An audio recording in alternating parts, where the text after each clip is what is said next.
कि ਜਿਹੜੇ ਲੋਕ ਮੈਨੂੰ ਹੁਣ ਦੇਖ ਕੇ ਹੱਸਦੇ ਆ, ਮੈਨੂੰ ਜੱਜ ਕਰਦੇ ਆ ਜਾਂ ਕੁਛ ਵੀ, ਮੈਂ ਆਪਣੇ ਆਪ ਨੂੰ ਇੱਕ ਇੱਦਾਂ ਦੇ ਮੁਕਾਮ 'ਤੇ ਲੈ ਕੇ ਜਾਣਾ ਚਾਹੁੰਦੀ ਹਾਂ ਕਿ ਜਿੱਥੇ ਮੈਂ ਆਪਣੇ ਕੰਮ ਨਾਲ ਸਭ ਨੂੰ ਜਵਾਬ ਦੇਵਾਂ। ਜੇ ਅਸੀਂ ਆਪਣੀ ਲਾਈਫ ਤੋਂ ਹਾਰ ਕੇ ਬੈਠ ਜਾਵਾਂਗੇ, ਸੋਚਾਂਗੇ ਕਿ ਆਪਾਂ ਕੁਛ ਨਹੀਂ ਕਰਨਾ ਜਾਂ ਕੁਛ, ਫਿਰ ਲੋਕੀ ਵੀ ਤੁਹਾਨੂੰ ਉੱਦਾਂ ਹੀ ਲੈਂਦੇ ਆ।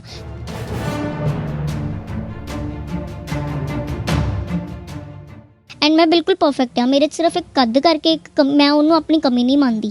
ਉਹ ਇੱਕ ਉਸੇ ਚੀਜ਼ ਨੂੰ ਮੈਂ ਆਪਣੀ ਤਾਕਤ ਬਣਾਇਆ। ਜੇ ਮੈਂ ਯੂਨੀਕ ਸੀਗੀ, ਅੱਜ ਮੈਂ ਯੂਨੀਕ ਬਣ ਕੇ ਆਪਣੀ ਇੱਕ ਪਹਿਚਾਣ ਅਲੱਗ ਬਣਾ ਰਹੀ ਹਾਂ ਲੋਕਾਂ ਦੇ ਵਿੱਚ।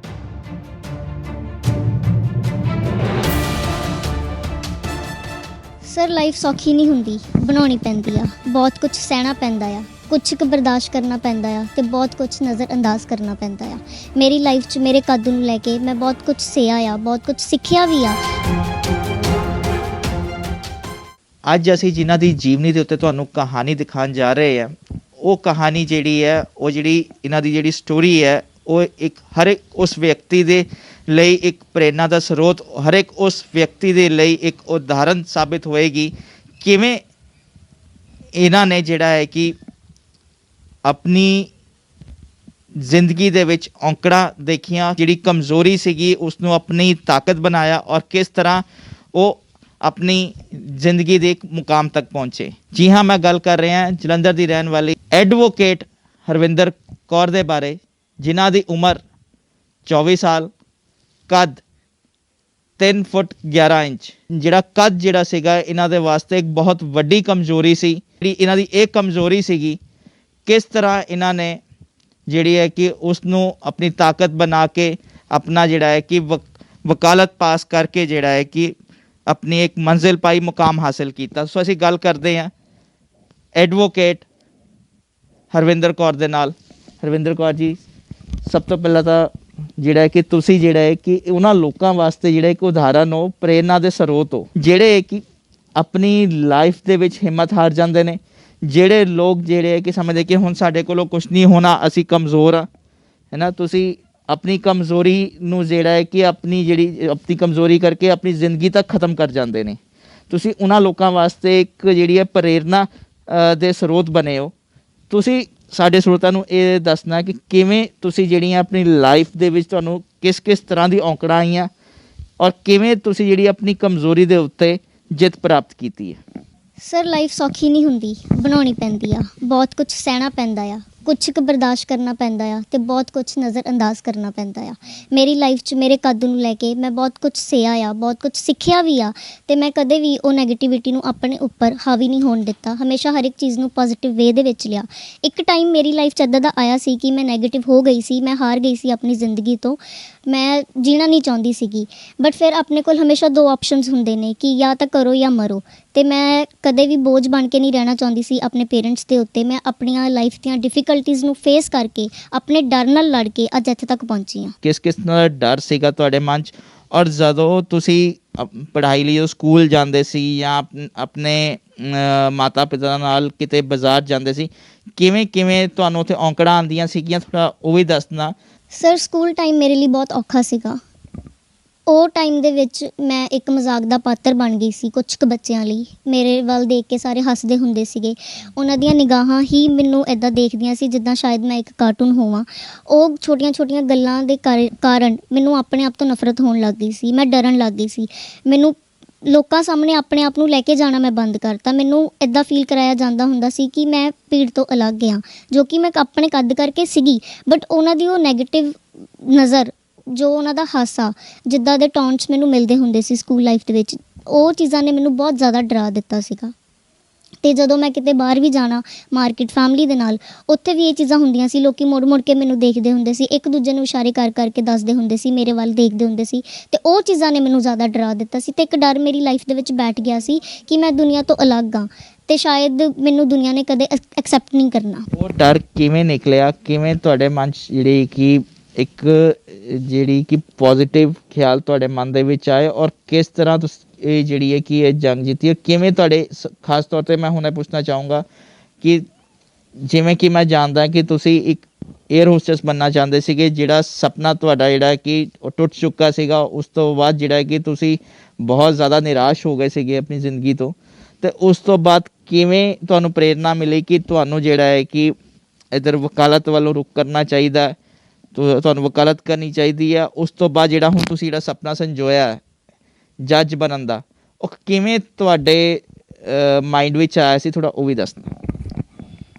ਸਰ ਇਹ ਜੰਗ ਮੈਂ ਉਦੋਂ ਜਿੱਤੀ ਆ ਜਦੋਂ ਮੈਂ ਆਪਣੇ ਆਪ ਨੂੰ ਪਿਆਰ ਕਰਨਾ ਸ਼ੁਰੂ ਕੀਤਾ। ਮੈਂ ਇਹ ਚੀਜ਼ ਆਪਣੇ ਦਿਲ 'ਚ ਠਾਣ ਲਈ ਸੀ ਕਿ ਲੋਕੀ ਮੈਨੂੰ ਜਿੱਦਾਂ ਮਰਜ਼ੀ ਲੈਣ, ਮੈਂ ਆਪਣੇ ਆਪ ਨੂੰ ਪਹਿਲਾਂ ਫੁੱਲੀ ਐਕਸੈਪਟ ਕਰਾਂ। ਮੈਂ ਆਪਣੀ ਨਜ਼ਰਾਂ 'ਚ ਪਰਫੈਕਟ ਬਣਨਾ ਸੀਗਾ। ਮੈਂ ਖੁਦ ਨੂੰ ਪਿਆਰ ਕਰਨਾ ਸ਼ੁਰੂ ਕੀਤਾ। ਮੈਂ ਪੋਜ਼ਿਟਿਵਿਟੀ ਵੱਲ ਜ਼ਿਆਦਾ ਧਿਆਨ ਦਿੰਦੀ ਸੀ। ਜੇ 90% ਲੋਕੀ ਦੇਖ ਕੇ ਹੱਸਦੇ ਸੀ, ਉਹ 'ਚੋਂ 10% ਹਮੇਸ਼ਾ ਮੈਨੂੰ ਦੇਖ ਕੇ ਖੁਸ਼ ਵੀ ਹੁੰਦੇ ਸੀਗੇ। ਉਹ ਚੀਜ਼ਾਂ 'ਤੇ ਮੈਂ ਫੋਕਸ ਕਰਨਾ ਸ਼ੁਰੂ ਕੀਤਾ। ਮੈਂ ਆਪਣੇ ਆਪ ਨੂੰ ਲੋਕਾਂ ਦੇ ਵਿੱਚ ਲੈ ਕੇ ਜਾਣ ਲੱਗੀ। ਮੈਂ ਆਪਣੇ ਆਪ ਨੂੰ ਐਕਸਪ੍ਰੈਸ ਕਰਨਾ ਸ਼ੁਰੂ ਕਰ ਦਿੱਤਾ। ਮੈਂ ਇਹ ਨਹੀਂ ਪਰਵਾਹ ਕਰਦੀ ਸੀ ਕੋਈ ਹੱਸਦਾ ਆ, ਜੇ ਕੋਈ ਹੱਸਦਾ ਵੀ ਸੀ ਮੈਂ ਉਹਨੂੰ ਪੋਜ਼ਿਟਿਵ ਸਮਾਈਲ ਦਿੰਦੀ ਹੁੰਦੀ ਸੀ। ਉਸ ਇਨਸਾਨ ਦੀ ਵੀ ਫਿਰ ਇਹ ਸੋਚ ਮੈਨੂੰ ਦੇਖ ਕੇ ਬਦਲ ਜਾਂਦੀ ਹੁੰਦੀ ਸੀਗੀ। ਅਤੇ ਆਪਣੇ ਡਰ ਨਾਲ ਜਿੱਦਾਂ ਜਿੱਦਾਂ ਮੈਂ ਸਾਹਮਣਾ ਕਰਦੀ ਗਈ, ਮੈਨੂੰ ਆਪਣੇ ਆਪ ਨਾਲ ਹੋਰ ਪਿਆਰ ਹੋ ਗਿਆ ਅਤੇ ਮੇਰੇ ਕੌਨਫੀਡੈਂਸ ਦੇ ਵਿੱਚ ਦਿਨ ਬ ਦਿਨ ਸੁਧਾਰ ਆਉਣ ਲੱਗ ਗਿਆ। ਕਿਉਂਕਿ ਇਹ ਚੀਜ਼ਾਂ ਮੈਂ ਆਪਣੀ ਲਾਈਫ ਤੋਂ ਹੀ ਸਿੱਖੀਆਂ, ਐਕਸਪੀਰੀਅੰਸ ਕੀਤਾ ਆ। ਜਦੋਂ ਆਪਾਂ ਨੈਗੇਟਿਵ ਹੁੰਦੇ ਹਾਂ, ਆਪਾਂ ਨੈਗੇਟਿਵਿਟੀ ਵੱਲ ਧਿਆਨ ਦਿੰਦੇ ਹਾਂ, ਲਾਈਫ ਵੀ ਨੈਗੇਟਿਵ ਹੀ ਚੱਲਦੀ ਆ। ਪਰ ਜਦੋਂ ਆਪਾਂ ਉਹੀ ਚੀਜ਼ਾਂ ਨੂੰ ਪੋਜ਼ੀਟਿਵ ਵੇ ਦੇ ਵਿੱਚ ਲੈਣਾ ਸਟਾਰਟ ਕਰਦੇ ਹਾਂ, ਆਪਣੇ ਆਪ ਨੂੰ ਪਿਆਰ ਕਰਦੇ ਹਾਂ, ਅਤੇ ਆਪਣੀ ਲਾਈਫ ਹੌਲੀ ਹੌਲੀ ਆਪੇ ਹੀ ਬਦਲਣ ਲੱਗ ਜਾਂਦੀ। ਜੇ ਅਸੀਂ ਖੁਦ ਨੂੰ ਪਿਆਰ ਕਰਾਂਗੇ ਫਿਰ ਤੁਹਾਨੂੰ ਲੋਕਾਂ ਨੇ ਪਿਆਰ ਕਰਨਾ। ਜੇ ਅਸੀਂ ਆਪਣੀ ਲਾਈਫ ਤੋਂ ਹਾਰ ਕੇ ਬੈਠ ਜਾਵਾਂਗੇ, ਸੋਚਾਂਗੇ ਕਿ ਆਪਾਂ ਕੁਛ ਨਹੀਂ ਕਰਨਾ ਜਾਂ ਕੁਛ, ਫਿਰ ਲੋਕੀ ਵੀ ਤੁਹਾਨੂੰ ਉੱਦਾਂ ਹੀ ਲੈਂਦੇ ਆ। ਸੋ ਇਹ ਤੁਹਾਡੇ ਹੱਥ ਵਿੱਚ ਆ, ਤੁਸੀਂ ਆਪਣੇ ਆਪ ਨੂੰ ਲੋਕਾਂ ਦੇ ਵਿੱਚ ਲੈ ਕੇ ਕਿੱਦਾਂ ਜਾਣਾ ਆ। ਅਤੇ ਜਦੋਂ ਮੈਂ ਖੁਦ ਨੂੰ ਪਿਆਰ ਕਰਨ ਲੱਗੀ, ਆਪਣੇ ਓਪੀਨੀਅਨਸ ਆਪਣੇ ਆਪ ਨੂੰ ਲੋਕਾਂ ਦੇ ਵਿੱਚ ਰੱਖਣ ਲੱਗੀ, ਖੁਸ਼ ਰਹਿਣ ਲੱਗ ਗਈ, ਖੁਸ਼ ਰਹਿ ਕੇ ਆਪਣੀ ਜ਼ਿੰਦਗੀ ਜਿਉਣਾ ਸ਼ੁਰੂ ਕਰਤਾ, ਫਿਰ ਲੋਕਾਂ ਲਈ ਮੈਂ ਇੱਕ ਇੰਸਪੀਰੇਸ਼ਨ ਬਣਨਾ ਸਟਾਰਟ ਹੋ ਗਈ। ਇਹ ਦੌਰ ਕਦੋਂ ਆਇਆ? ਕਿਉਂਕਿ ਇੱਕ ਸਮਾਂ ਤਾਂ ਤੁਹਾਡੀ ਜ਼ਿੰਦਗੀ ਵਿੱਚ ਅਜਿਹਾ ਵੀ ਆਇਆ ਸੀ ਜਦੋਂ ਤੁਸੀਂ ਕਮਰੇ ਤੱਕ ਹੀ ਸੀਮਿਤ ਰਹਿ ਗਏ ਸੀਗੇ, ਤੁਸੀਂ ਕਿਸੇ ਨੂੰ ਮਿਲਣਾ ਛੱਡਤਾ ਸੀਗਾ, ਔਰ ਖ਼ਾਸ ਤੌਰ 'ਤੇ ਜਿਹੜੇ ਤੁਹਾਡੇ ਮਾਤਾ ਪਿਤਾ ਵੀ ਨੇ, ਉਹਨਾਂ ਦੀ ਵੀ ਉਮੀਦਾਂ ਦੇ ਉੱਤੇ ਪਾਣੀ ਫਿਰ ਚੁੱਕਾ ਸੀ, ਉਹ ਵੀ ਬਹੁਤ ਨਿਰਾਸ਼ ਹੋ ਚੁੱਕੇ ਸੀਗੇ। ਫਿਰ ਇਹ ਕਿੱਦਾਂ ਤਬਦੀਲ ਹੋਇਆ, ਉਹ ਸਮਾਂ ਕਿਸ ਤਰ੍ਹਾਂ ਆਇਆ, ਥੋੜ੍ਹਾ ਉਹ ਵੀ ਦੱਸਣਾ। ਇਹ ਚੀਜ਼ਾਂ ਮੈਂ ਇੱਕ ਫੈਮਿਲੀ ਦੇ ਵਿੱਚ ਹੀ ਛੋਟੀ ਜਿਹੀ ਕਨਵਰਜ਼ੇਸ਼ਨ ਹੋਈ ਸੀਗੀ। ਮੈਂ ਕਦੇ ਅੱਜ ਤੱਕ ਆਪਣੇ ਪੇਰੈਂਟਸ ਨੂੰ ਨਹੀਂ ਦੱਸਦੀ ਸੀ ਮੇਰੇ ਦਿਲ 'ਚ ਕੀ ਗੱਲਾਂ ਨੇ ਜਾਂ ਕੁਛ, ਬਟ ਉਹਨਾਂ ਨੂੰ ਮੇਰੇ ਫੇਸ ਤੋਂ ਡਰ ਵਗੈਰਾ ਸਭ ਦਿਖਦਾ ਸੀ। ਉਹਨਾਂ ਨੂੰ ਵੀ ਇਹੀ ਸੀ ਕਿ ਮੇਬੀ +2 ਤੋਂ ਬਾਅਦ ਮੈਂ ਨਹੀਂ ਕੁਛ ਕਰੂੰਗੀ, ਕਿਉਂਕਿ ਮੈਂ ਸਕੂਲ ਵੀ ਬਹੁਤ ਘੱਟ ਜਾਂਦੀ ਹੁੰਦੀ ਸੀ। ਉਹਨਾਂ ਨੂੰ ਦੱਸਦੀ ਤਾਂ ਕੁਛ ਨਹੀਂ ਸੀ, ਬਟ ਆਪਣੇ ਆਪ ਨੂੰ ਸਭ ਤੋਂ ਪਿੱਛੇ ਰੱਖਣਾ ਸ਼ੁਰੂ ਕਰ ਦਿੱਤਾ ਸੀ। ਮੈਨੂੰ ਬਹੁਤ ਖੁਸ਼ੀ ਸੀ ਕਿ ਮੇਰੀ +2 ਖਤਮ ਹੋਏਗੀ ਤਾਂ ਹੁਣ ਬਸ ਮੈਂ ਸਾਰੀ ਉਮਰ ਇੱਕ ਰੂਮ 'ਚ ਰਹੂੰਗੀ ਅਤੇ ਮੈਂ ਮਜ਼ਾਕ ਦਾ ਪਾਤਰ ਨਹੀਂ ਬਣੂੰਗੀ। ਕੋਈ ਮੇਰੇ 'ਤੇ ਹੱਸੇਗਾ ਨਹੀਂ, ਸਿਰਫ ਉਹਨਾਂ ਨਾਲ ਟਾਈਮ ਸਪੈਂਡ ਕਰੂੰਗੀ, ਮੰਮਾ ਪਾਪਾ ਨਾਲ, ਜਿਹੜੇ ਮੇਰੇ ਨਾਲ ਖੁਸ਼ ਆ, ਜੋ ਮੈਨੂੰ ਕਦੇ ਜੱਜ ਨਹੀਂ ਕਰਦੇ। ਬਟ ਫਿਰ ਆਪਣੇ ਆਪ 1 ਮਹੀਨਾ ਨਿਕਲਿਆ, 2, ਮੈਂ ਜਦੋਂ ਦੇਖਿਆ ਕਿ ਸਾਰੀ ਲਾਈਫ ਮੈਂ ਇੱਕ ਕਮਰੇ 'ਚ ਬੈਠ ਕੇ ਨਹੀਂ ਕੱਟ ਸਕਦੀ, ਮੈਂ ਕਿਉਂ ਬੋਝ ਬਣਨਾ ਆਪਣੀ ਲਾਈਫ 'ਤੇ। ਐਂਡ ਮੈਂ ਬਿਲਕੁਲ ਪਰਫੈਕਟ ਹਾਂ, ਮੇਰੇ 'ਚ ਸਿਰਫ ਇੱਕ ਕੱਦ ਕਰਕੇ ਮੈਂ ਉਹਨੂੰ ਆਪਣੀ ਕਮੀ ਨਹੀਂ ਮੰਨਦੀ। ਉਸੇ ਚੀਜ਼ ਨੂੰ ਮੈਂ ਆਪਣੀ ਤਾਕਤ ਬਣਾਇਆ। ਜੇ ਮੈਂ ਯੂਨੀਕ ਸੀਗੀ, ਅੱਜ ਮੈਂ ਯੂਨੀਕ ਬਣ ਕੇ ਆਪਣੀ ਇੱਕ ਪਹਿਚਾਣ ਅਲੱਗ ਬਣਾ ਰਹੀ ਹਾਂ ਲੋਕਾਂ ਦੇ ਵਿੱਚ। ਮੇਰੇ ਮਨ ਦੇ ਵਿੱਚ ਇਹ ਸੀ ਕਿ ਮੈਂ ਕੁਛ ਕਰਕੇ ਦਿਖਾਉਣਾ ਆ, ਮੈਂ ਆਪਣਾ ਕੌਨਫੀਡੈਂਸ ਰਾਈਜ਼ ਕਰਨਾ ਆ। ਇਸੇ ਲਈ ਫਿਰ ਮੈਂ ਲਾਅ ਫੀਲਡ ਚੂਜ਼ ਕੀਤੀ। ਆਪਸ਼ਨਸ ਤਾਂ ਹੋਰ ਵੀ ਬਹੁਤ ਸੀਗੇ, ਟੀਚਿੰਗ ਲਾਈਨ ਜਾਂ ਕੁਛ, ਬਟ ਫਿਰ ਉਹੀ ਗੱਲਾਂ ਕਿ ਉੱਥੇ ਫਿਜ਼ੀਕਲ ਅਪੀਅਰੈਂਸ ਮੈਟਰ ਕਰਦੀ ਆ। ਜੇ ਮੈਂ ਟੀਚਿੰਗ ਲਾਈਨ 'ਚ, ਮੇਰਾ ਡਰੀਮ ਨਹੀਂ, ਮਤਲਬ ਇੱਕ ਟਾਈਮ 'ਤੇ ਮਾਈਂਡ 'ਚ ਇਹ ਵੀ ਹੁੰਦਾ ਸੀ ਕਿ I can be a teacher, ਕਿਉਂਕਿ ਛੋਟੇ ਹੁੰਦੇ ਬਹੁਤ ਸ਼ੌਂਕ ਹੁੰਦਾ ਸੀਗਾ ਟੀਚਿੰਗ ਦਾ, ਹਰ ਕੁੜੀ ਨੂੰ ਹੁੰਦਾ ਆ। ਅਤੇ ਬਟ ਫਿਰ ਜਦੋਂ ਫਿਜ਼ੀਕਲ ਅਪੀਅਰੈਂਸ ਦੀ ਗੱਲ ਆਉਂਦੀ ਆ ਕਿ ਟੀਚਿੰਗ ਪ੍ਰੋਫੈਸ਼ਨ ਵੀ ਮੇਰੇ ਲਈ ਇੰਨਾ ਕਾਮਯਾਬ ਨਹੀਂ ਹੋਣਾ ਸੀਗਾ, ਅਤੇ ਫਿਰ ਲਾਅ ਫੀਲਡ ਮੈਂ ਇਸ ਲਈ ਚੂਜ਼ ਕੀਤੀ ਬਿਕਾਜ਼ ਲਾਅ ਦੇ ਵਿੱਚ ਕੋਈ ਫਿਜ਼ੀਕਲ ਅਪੀਅਰੈਂਸ ਤੁਹਾਡੀ ਨਹੀਂ ਮੈਟਰ ਕਰਦੀ, ਤੁਹਾਡਾ ਐਕਸਪੀਰੀਅੰਸ, ਤੁਹਾਡੀ ਨੌਲੇਜ ਅਤੇ ਤੁਹਾਡੀ ਪੜ੍ਹਾਈ ਮੈਟਰ ਕਰਦੀ ਆ। ਅਤੇ ਜੁਡੀਸ਼ਰੀ ਲਾਈਨ ਦੇ ਵਿੱਚ ਮੈਂ ਇਸ ਲਈ ਜਾਣਾ ਚਾਹੁੰਦੀ ਹਾਂ ਕਿ ਜਿਹੜੇ ਲੋਕ ਮੈਨੂੰ ਹੁਣ ਦੇਖ ਕੇ ਹੱਸਦੇ ਆ, ਮੈਨੂੰ ਜੱਜ ਕਰਦੇ ਆ ਜਾਂ ਕੁਛ ਵੀ, ਮੈਂ ਆਪਣੇ ਆਪ ਨੂੰ ਇੱਕ ਇੱਦਾਂ ਦੇ ਮੁਕਾਮ 'ਤੇ ਲੈ ਕੇ ਜਾਣਾ ਚਾਹੁੰਦੀ ਹਾਂ ਕਿ ਜਿੱਥੇ ਮੈਂ ਆਪਣੇ ਕੰਮ ਨਾਲ ਸਭ ਨੂੰ ਜਵਾਬ ਦੇਵਾਂ। ਔਰਤਾਂ ਲਈ ਅਤੇ ਬੱਚਿਆਂ ਲਈ ਮੈਂ ਜਿੰਨਾ ਜ਼ਿਆਦਾ ਹੋ ਸਕੇ ਓਨਾ ਕਰਨਾ ਚਾਹੁੰਦੀ ਹਾਂ। ਡੋਮੈਸਟਿਕ ਵਾਇਲੈਂਸ, ਰੇਪ ਕੇਸਿਸ ਇੰਨੇ ਜ਼ਿਆਦਾ ਵੱਧ ਰਹੇ ਨੇ, ਮੈਂ ਉਹਨਾਂ ਦੀ ਸੇਫਟੀ ਲਈ ਜਾਂ ਉਹਨਾਂ ਲਈ ਜ਼ਰੂਰ ਕੁਛ ਕਰਨਾ ਚਾਹੁੰਦੀ ਹਾਂ ਆਪਣੀ ਲਾਈਫ 'ਚ। ਕਿਸ ਤਰ੍ਹਾਂ? ਸਰ ਲੀਗਲ ਏਡ ਜਾਂ ਵੱਧ ਤੋਂ ਵੱਧ ਜਿੰਨੀ ਵੀ ਉਹਨਾਂ ਦੀ ਹੈਲਪ ਕਰ ਸਕਾਂ, ਫ੍ਰੀ ਕੇਸਿਸ ਜਾਂ ਜਿੰਨਾ ਵੀ ਮੇਰੇ ਤੋਂ ਹੋ ਸਕੇ ਮੈਂ ਉਹਨਾਂ ਲਈ ਕਰ ਸਕਾਂ। ਅਤੇ ਹੁਣ ਤੁਸੀਂ ਉਹਨਾਂ ਲੋਕਾਂ ਨੂੰ ਤੁਸੀਂ ਕੀ ਸੁਨੇਹਾ ਦੇਣਾ ਚਾਹੁੰਦੇ ਹੋ? ਉਹੀ ਜਿਹੜੀ ਮੈਂ ਸ਼ੁਰੂਆਤ 'ਚ ਵੀ ਗੱਲ ਕੀਤੀ ਸੀ ਕਿ ਤੁਸੀਂ ਉਹਨਾਂ ਲੋਕਾਂ ਵਾਸਤੇ ਇੱਕ ਉਦਾਹਰਨ ਹੋ, ਇੱਕ ਪ੍ਰੇਰਨਾ ਦਾ ਸਰੋਤ ਹੋ, ਜਿਹੜੇ ਲੋਕ ਆਪਣੀ ਜ਼ਿੰਦਗੀ ਦੇ ਵਿੱਚ ਹਾਰ ਜਾਂਦੇ ਨੇ, ਆਪਣੀ ਜ਼ਿੰਦਗੀ ਦੀ ਔਕੜਾਂ ਤੋਂ, ਮੁਸੀਬਤਾਂ ਤੋਂ ਜਿਹੜਾ ਹੈ ਕਿ ਨਿਰਾਸ਼ ਹੋ ਕੇ ਆਪਣੇ ਇੱਕ ਕਮਰੇ 'ਚ ਬੰਦ ਹੋ ਜਾਂਦੇ ਨੇ, ਕੋਈ ਕੰਮ ਨਹੀਂ ਕਰਦੇ ਜਾਂ ਉਹਦੇ ਅੰਦਰ ਜਿਹੜੀ ਕਿ ਉਹ ਇੱਛਾ ਨਹੀਂ ਹੁੰਦੀ ਕੰਮ ਕਰਨ ਦੀ। ਤੁਸੀਂ ਉਹਨਾਂ ਲੋਕਾਂ ਨੂੰ ਕੀ ਸੁਨੇਹਾ ਦੇਣਾ ਚਾਹੁੰਦੇ ਹੋ? ਖੁਦ ਤੋਂ ਹਾਰਨਾ ਜਾਂ ਆਪਣੀ ਸੋਚ ਤੋਂ ਹਾਰਨਾ, ਹਾਰ ਮੰਨ ਕੇ ਬੈਠ ਜਾਣਾ ਹੀ ਅਸਲ ਮੌਤ ਆ। ਆਪਣੇ ਆਪ ਨੂੰ ਲੋਕਾਂ ਅੱਗੇ ਲੈ ਕੇ ਜਾਓ, ਆਪਣੇ ਡਰ ਨੂੰ ਫੇਸ ਕਰੋ। ਜੇ ਆਪਾਂ ਆਪਣੇ ਡਰ ਤੋਂ ਲੁੱਕ ਕੇ ਬੈਠਾਂਗੇ ਨਾ, ਉਹ ਡਰ ਸਾਰੀ ਉਮਰ ਸਾਡੇ ਦਿਲ 'ਚ ਰਹੂਗਾ। ਜਿਸ ਚੀਜ਼ ਤੋਂ ਤੁਹਾਨੂੰ ਡਰ ਆ, ਜਿਹੜੀ ਤੁਹਾਡੀ ਕਮੀ ਆ ਜਾਂ ਕੁਛ ਆ, ਤੁਸੀਂ ਉਹਨੂੰ ਫੇਸ ਕਰਨਾ ਸ਼ੁਰੂ ਕਰੋ, ਉਸ ਤੋਂ ਸਿੱਖੋ।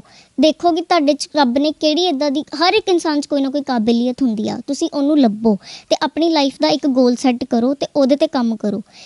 ਘਰੇ ਬੈਠਣਾ ਜਾਂ ਲੁੱਕ ਕੇ ਬੈਠਣਾ ਬਹੁਤ ਸੌਖਾ ਆ, ਬਟ ਮਿਹਨਤ ਕਰਕੇ ਅੱਗੇ ਆਉਣਾ ਓਨਾ ਹੀ ਔਖਾ। ਤੁਸੀਂ ਇੱਕ ਵਾਰ ਹਾਰ ਜਾਓਗੇ, 2 ਵਾਰ ਹਾਰ ਜਾਓਗੇ। ਮੈਂ ਵੀ ਕਿੰਨੀ ਵਾਰ ਹਾਰ ਮੰਨੀ ਆ, ਕਿੰਨੀ ਵਾਰ ਫਿਰ ਦੁਬਾਰਾ ਉਹੀ ਚੀਜ਼ਾਂ ਫੇਸ ਕੀਤੀਆਂ ਆ। ਬਟ ਇੱਕ ਮਾਈਂਡ ਦੇ ਵਿੱਚ ਇਹ ਸੀ ਕਿ ਮੈਂ ਗਿਵ ਅਪ ਨਹੀਂ ਕਰਨਾ। ਮੈਂ ਜੇ ਇਹ ਰਸਤਾ ਫੜਿਆ ਆ ਤੇ ਮੈਂ ਕੁਝ ਕਰਕੇ ਦਿਖਾਉਣਾ ਆ। ਤੇ ਕਦੇ ਵੀ ਗਿਵ ਅਪ ਨਾ ਕਰੋ, ਆਪਣੇ ਆਪ ਨੂੰ ਪ੍ਰੂਫ ਕਰੋ, ਆਪਣੇ ਪੇਰੈਂਟਸ ਨੂੰ ਪ੍ਰੂਫ ਕਰੋ। ਤੇ ਤੁਹਾਨੂੰ ਜੇ ਕੋਈ ਕੁਝ ਬੋਲਦਾ ਜਾਂ ਕੁਝ, ਉਹਨਾਂ ਵੱਲ ਧਿਆਨ ਨਾ ਦਿਓ। ਸਿਰਫ ਉਹ ਚੀਜ਼ ਦੇਖੋ ਕਿ ਤੁਸੀਂ ਆਪਣੇ ਆਪ ਨੂੰ ਪ੍ਰੂਫ ਕਰਕੇ ਕਿੱਥੇ ਲੈ ਕੇ ਜਾਣਾ। ਆਪਣੇ ਆਪ 'ਤੇ ਫੋਕਸ ਕਰੋ। ਮੈਂ ਵੀ ਸੋਚਿਆ ਸੀ ਇੱਕ ਟਾਈਮ 'ਤੇ ਕਿ ਮੈਂ ਆਪਣੀ ਜ਼ਿੰਦਗੀ ਨੂੰ ਖ਼ਤਮ ਕਰ ਦੇਵਾਂ। ਫਿਰ ਮੇਰੇ ਮਾਈਂਡ 'ਚ ਇਹੀ ਗੱਲ ਆਈ ਆ ਕਿ ਪਰਮਾਤਮਾ ਨੇ ਸਾਨੂੰ ਸਭ ਨੂੰ ਇੱਥੇ ਬਣਾ ਕੇ ਭੇਜਿਆ ਅਤੇ ਕੁਝ ਸੋਚ ਕੇ ਹੀ ਭੇਜਿਆ ਆ। ਉਹ ਤਾਂ ਹਰ ਕਿਸੇ ਬਾਰੇ ਕੁਝ ਨਾ ਕੁਝ ਸੋਚ ਕੇ ਹੀ ਉਹਨੂੰ ਭੇਜਦਾ ਆ, ਅਤੇ ਪਰਮਾਤਮਾ ਤਾਂ ਕਦੇ ਗਲਤ ਹੋ ਹੀ ਨਹੀਂ ਸਕਦਾ। ਬਸ ਮੇਨ ਸੀ ਕਿ ਉਹ ਇੱਕ ਗੋਲ ਲੱਭਣਾ ਆਪਣੀ ਲਾਈਫ ਦਾ, ਕਿ ਮੈਂ ਅੱਗੇ ਕਰਨਾ ਕੀ ਚਾਹੁੰਦੀ ਹਾਂ, ਮੈਂ ਆਪਣੇ ਆਪ ਨੂੰ ਪ੍ਰੂਫ ਕਿੱਦਾਂ ਕਰਨਾ ਚਾਹੁੰਦੀ ਹਾਂ। ਬਸ ਉਹੀ ਇੱਕ ਗੋਲ 'ਤੇ ਮੈਂ ਫੋਕਸ ਕਰਕੇ ਉਹ ਸਭ ਚੀਜ਼ਾਂ ਤੋਂ ਬਾਹਰ ਨਿਕਲੀ ਹਾਂ। ਅਤੇ ਮੈਂ ਬਾਕੀ ਸਭ ਨੂੰ ਵੀ ਇਹੀ ਮੈਸੇਜ ਦੇਣਾ ਚਾਹੁੰਦੀ ਹਾਂ ਕਿ ਕਦੇ ਵੀ ਇਹ ਨਾ ਸੋਚੋ ਲਾਈਫ ਖ਼ਤਮ ਕਰਕੇ ਕੋਈ ਹੱਲ ਨਹੀਂ ਆ। ਆਪਣੇ ਆਪ ਨੂੰ ਪਹਿਚਾਨੋ, ਆਪਣੇ ਗੋਲ ਨੂੰ ਲੱਭੋ, ਆਪਣੇ ਆਪ ਲਈ ਮਿਹਨਤ ਕਰੋ, ਸਭ ਦੇ ਅੱਗੇ ਆਓ, ਆਪਣੇ ਆਪ ਨੂੰ ਪ੍ਰੂਫ ਕਰੋ, ਅਤੇ ਫਿਰ ਉਹ ਜੋ ਖੁਸ਼ੀ ਆਪਣੇ ਆਪ ਨੂੰ ਹੁੰਦੀ ਆ ਨਾ, ਉਸ ਤੋਂ ਉੱਪਰ ਕੁਛ ਨਹੀਂ ਆ। ਮੈਂ ਬਹੁਤ ਖੁਸ਼ ਹਾਂ ਜੋ ਹੁਣ ਨਵੇਂ ਐਕਸਪੀਰੀਐਂਸਿਸ ਮੇਰੀ ਲਾਈਫ ਨਾਲ ਹੋ ਰਹੇ ਆ। ਮੇਰੇ ਪੇਰੈਂਟਸ ਨੂੰ ਬਹੁਤ ਜ਼ਿਆਦਾ ਪ੍ਰਾਊਡ ਆ। ਜਿੱਦਣ ਮੈਂ ਆਪਣਾ ਲਾਇਸੈਂਸ ਲਿਆ, ਉਦਣ ਮੇਰੇ ਪੇਰੈਂਟਸ ਨੂੰ ਸਭ ਨੇ ਮੁਬਾਰਕਾਂ ਦਿੱਤੀਆਂ, ਜਾਂ ਰਿਲੇਟਿਵਸ ਦੇ ਫੋਨ ਆਉਂਦੇ ਆ ਜਾਂ ਕੁਝ, ਉਹ ਬਹੁਤ ਜ਼ਿਆਦਾ ਖੁਸ਼ ਆ। ਅਤੇ ਉਹਨਾਂ ਦੀ ਉਹ ਖੁਸ਼ੀ ਦੇਖ ਕੇ ਅੱਜ ਮੈਂ ਖੁਸ਼ ਹਾਂ। ਅਤੇ ਮੈਂ ਸੋਚਦੀ ਹਾਂ ਕਿ ਜੇ ਉਸ ਟਾਈਮ ਮੈਂ ਆਪਣੇ ਆਪ ਨੂੰ ਕੁਝ ਕਰ ਲੈਂਦੀ ਜਾਂ ਮੈਂ ਹਾਰ ਮੰਨ ਲੈਂਦੀ, ਅਤੇ ਇਹ ਦਿਨ ਮੇਰੀ ਲਾਈਫ 'ਚ ਕਦੇ ਨਹੀਂ ਆਉਣਾ ਸੀਗਾ। ਸੋ ਇਸ ਲਈ ਮੈਂ ਉਹ ਸਭ ਨੂੰ ਇਹੀ ਕਹਿਣਾ ਚਾਹੁੰਦੀ ਹਾਂ ਕਿ ਕਦੇ ਵੀ ਆਪਣੇ ਉਹ 5 ਮਿੰਟ ਦਾ ਗੁੱਸਾ ਜਾਂ 5 ਮਿੰਟ ਦੀ ਗਲਤੀ ਨੂੰ ਜ਼ਿਆਦਾ ਫੋਕਸ ਨਾ ਕਰੋ। ਆਪਣੀ ਲਾਈਫ 'ਤੇ ਦੇਖੋ ਕਿ ਤੁਸੀਂ ਕਰਨਾ ਕੀ ਚਾਹੁੰਦੇ ਹੋ। ਆਪਣੇ ਪੇਰੈਂਟਸ ਨੂੰ ਪ੍ਰਾਊਡ ਫੀਲ ਕਰਾਓ, ਜਿੱਦਾਂ ਅੱਜ ਮੈਂ ਕਰਾਇਆ। ਮੈਨੂੰ ਬਹੁਤ ਜ਼ਿਆਦਾ ਮੈਸੇजेस ਵੀ ਆਉਂਦੇ ਆ ਲੋਕਾਂ ਦੇ ਕਿ ਅਸੀਂ ਤੇਰੇ ਵਾਂਗੂ ਬਣਨਾ ਚਾਹੁੰਦੇ ਹਾਂ, ਪਰ ਜੇ ਮੇਰੇ ਵਾਂਗੂ ਬਣਨਾ ਤੇ ਉਹ ਸਾਰੀਆਂ ਚੀਜ਼ਾਂ ਬਰਦਾਸ਼ਤ ਕਰਨੀਆਂ ਪੈਣੀਆਂ ਆ। ਆਪਾਂ ਘਰ 'ਚ ਲੁੱਕ ਕੇ ਜਾਂ ਇੱਕ ਰੂਮ 'ਚ ਬੰਦ ਹੋ ਕੇ ਆਪਾਂ ਉਹ ਚੀਜ਼ਾਂ ਮੁਕਾਮ ਹਾਸਿਲ ਕਰਨਾ ਨਹੀਂ ਕਰ ਸਕਦੇ। ਆਪਣੇ ਡਰ ਨੂੰ ਜਿੰਨਾ ਫੇਸ ਕਰਾਂਗੇ, ਜਿੰਨਾ ਆਪਾਂ ਉਸ ਡਰ ਦਾ ਸਾਹਮਣਾ ਕਰਾਂਗੇ, ਓਨੀ ਹੀ ਜ਼ਿਆਦਾ ਸਿੱਖਿਆ ਸਾਨੂੰ ਆਪਣੀ ਲਾਈਫ ਤੋਂ ਮਿਲਦੀ ਆ। ਅਤੇ ਮੈਂ ਹਮੇਸ਼ਾ ਆਪਣੇ ਇਹ ਯੂਨੀਕਨੈਸ ਕਰਕੇ, ਲੋਕਾਂ ਦੇ ਟੌਂਟ ਕਰਕੇ ਜਾਂ ਆਪਣੇ ਉਸ ਡਰ ਕਰਕੇ ਹੀ ਸਿੱਖ ਕੇ ਇੱਥੇ ਤੱਕ ਪਹੁੰਚੀ ਹਾਂ। ਸਭ ਕੁਝ ਬਰਦਾਸ਼ਤ ਕਰਨਾ ਪੈਂਦਾ ਹੈ, ਅਤੇ ਆਪਾਂ ਜਿੰਨਾ ਜ਼ਿਆਦਾ ਬਰਦਾਸ਼ਤ ਕਰਦੇ ਹਾਂ, ਉਨੇ ਜ਼ਿਆਦਾ ਆਪਾਂ ਨਿਖਰਦੇ ਹਾਂ। ਹੁਣ ਅਖੀਰ ਦੇ ਵਿੱਚ ਹਰਵਿੰਦਰ ਕੌਰ ਦਾ ਹੁਣ ਅਗਲਾ ਟਾਰਗੇਟ ਕੀ ਹੈ? ਮੈਂ ਜੁਡੀਸ਼ਰੀ ਕਰੈਕ ਕਰਨਾ ਚਾਹੁੰਦੀ ਹਾਂ। ਜਿਸ ਤਰ੍ਹਾਂ ਕਿ ਹਰਵਿੰਦਰ ਕੌਰ ਨੇ ਆਪਣੀ ਜ਼ਿੰਦਗੀ ਦੇ ਸਫ਼ਰ ਬਾਰੇ ਸਾਨੂੰ ਜਾਣੂ ਕਰਾਇਆ, ਆਪਣੀ ਜ਼ਿੰਦਗੀ ਦੇ ਸਫ਼ਰ ਦੀ ਔਂਕੜਾਂ ਬਾਰੇ ਸਾਨੂੰ ਜਾਣੂ ਕਰਾਇਆ, ਔਰ ਇਸ ਦੇ ਨਾਲ ਜਿਹੜੀ ਕਿਸ ਤਰ੍ਹਾਂ ਇਸਨੇ ਇੱਕ ਆਪਣੀ ਕਮਜ਼ੋਰੀ ਨੂੰ ਤਾਕਤ ਬਣਾ ਕੇ ਜਿਹੜਾ ਕਿ ਉਹਨੇ ਇਹ ਮੁਕਾਮ ਹਾਸਿਲ ਕੀਤਾ। ਉਹਨਾਂ ਲੋਕਾਂ ਵਾਸਤੇ ਜਿਹੜੀ ਇਹ ਪ੍ਰੇਰਨਾ ਦਾ ਸਰੋਤ ਬਣੀ ਹੈ, ਉਹਨਾਂ ਜਿਹੜੇ ਲੋਕ ਆਪਣੀ ਜ਼ਿੰਦਗੀ ਤੋਂ ਹਾਰ ਜਾਂਦੇ ਨੇ, ਆਪਣੀ ਜ਼ਿੰਦਗੀ ਦੇ ਸਫ਼ਰ ਨੂੰ ਖ਼ਤਮ ਕਰਨਾ ਚਾਹੁੰਦੇ ਨੇ, ਜਾਂ ਆਪਣੀ ਜ਼ਿੰਦਗੀ ਦੇ ਸੰਘਰਸ਼ ਤੋਂ ਹਾਰ ਕੇ ਆਪਣੇ ਘਰੇ ਬੈਠ ਜਾਂਦੇ ਨੇ, ਉਹਨਾਂ ਵਾਸਤੇ ਜਿਹੜੀ ਹੈ ਕਿ ਹਰਵਿੰਦਰ ਕੌਰ ਦੀ ਇਹ ਜ਼ਿੰਦਗੀ ਦਾ ਸਫ਼ਰ ਇੱਕ ਪ੍ਰੇਰਨਾ ਦਾ ਸਰੋਤ ਹੈ, ਇੱਕ ਉਦਾਹਰਨ ਹੈ। ਚਿਰਾਗ ਸ਼ਰਮਾ, ਅਜੀਤ ਵੈਬ ਟੀਵੀ, ਜਲੰਧਰ। ਦੇਸ਼ ਦੁਨੀਆ ਦੀਆਂ ਤਾਜ਼ਾ ਖਬਰਾਂ ਦੇ ਲਈ ਹੁਣੇ ਪਲੇ ਸਟੋਰ ਤੋਂ ਡਾਊਨਲੋਡ ਕਰੋ ਪੰਜਾਬ ਦੀ ਆਵਾਜ਼ ਅਜੀਤ ਨਿਊਜ਼ ਐਪ। ਹੁਣ ਤੁਹਾਡਾ ਆਪਣਾ ਅਜੀਤ ਹਰ ਸੋਸ਼ਲ ਮੀਡੀਆ ਪਲੇਟਫਾਰਮ ਦੇ ਉੱਤੇ ਉਪਲਬਧ ਹੈ। ਫੇਸਬੁੱਕ ਦੇ ਉੱਤੇ ਹੁਣੇ ਲਾਈਕ ਤੇ ਫੋਲੋ ਕਰੋ ਅਜੀਤ ਦਾ ਅਫੀਸ਼ੀਅਲ ਪੇਜ ਡੇਲੀ ਅਜੀਤ, ਤੇ ਹਾਂ ਨਾਲ ਹੀ ਦੋਸਤਾਂ ਨੂੰ ਪੇਜ ਲਾਈਕ ਕਰਨ ਦੇ ਲਈ ਇਨਵਾਈਟ ਕਰਨਾ ਨਾ ਭੁੱਲਣਾ। ਇੰਨਾ ਹੀ ਨਹੀਂ, ਹਿੰਦੀ ਦੇ ਵਿੱਚ ਖਬਰਾਂ ਵਾਸਤੇ ਲਾਈਕ ਤੇ ਫੋਲੋ ਕਰੋ ਸਾਡਾ ਫੇਸਬੁੱਕ ਪੇਜ ਅਜੀਤ ਸਮਾਚਾਰ ਹਿੰਦੀ। YouTube ਦੇ ਉੱਤੇ ਵੀਡੀਓ ਖਬਰਾਂ ਦੇਖਣ ਦੇ ਲਈ ਹੁਣੇ ਸਬਸਕ੍ਰਾਈਬ ਕਰੋ ਅਜੀਤ ਦਾ official YouTube channel Ajit web TV. ਤੁਹਾਡਾ ਆਪਣਾ ਅਜੀਤ ਹੁਣ ਟਵਿੱਟਰ ਤੇ ਇੰਸਟਾਗ੍ਰਾਮ ਦੇ ਉੱਤੇ ਵੀ ਉਪਲਬਧ ਹੈ। ਟਵਿੱਟਰ ਦੇ ਉੱਤੇ ਖਬਰਾਂ ਦੇ ਲਈ ਫੋਲੋ ਕਰੋ ਡੇਲੀ ਅਜੀਤ, ਤੇ ਇੰਸਟਾਗ੍ਰਾਮ ਦੇ ਉੱਤੇ ਖਬਰਾਂ ਦੇ ਨਾਲ ਵੀਡੀਓ ਦੇਖਣ ਦੇ ਲਈ ਫੋਲੋ ਕਰੋ ਬਲੂ ਟਿਕ ਵਾਲਾ ਸਾਡਾ ਅਫੀਸ਼ੀਅਲ ਚੈਨਲ ਡੇਲੀ ਅਜੀਤ। ਇੰਨਾ ਹੀ ਨਹੀਂ, ਅਜੀਤ ਦੇ ਵੀਡੀਓ ਹੁਣ ਤੁਸੀਂ ਐਪਲ TV ਦੇ ਉੱਤੇ ਵੀ ਵੇਖ ਸਕਦੇ ਹੋ, ਤੇ ਨਾਲ ਹੀ ਅਜੀਤ ਅਖਬਾਰ ਦਾ ਡਿਜੀਟਲ ਐਡੀਸ਼ਨ ਪੜ੍ਹਨ ਦੇ ਲਈ ਡਾਊਨਲੋਡ ਕਰੋ ਅਜੀਤ ਈ-ਪੇਪਰ ਐਪ। ਤੁਹਾਡਾ ਆਪਣਾ ਭਰੋਸੇਯੋਗ ਚੈਨਲ, ਤੁਹਾਡੀ ਆਪਣੀ ਆਵਾਜ਼, ਪੰਜਾਬ ਦੀ ਆਵਾਜ਼ ਅਜੀਤ।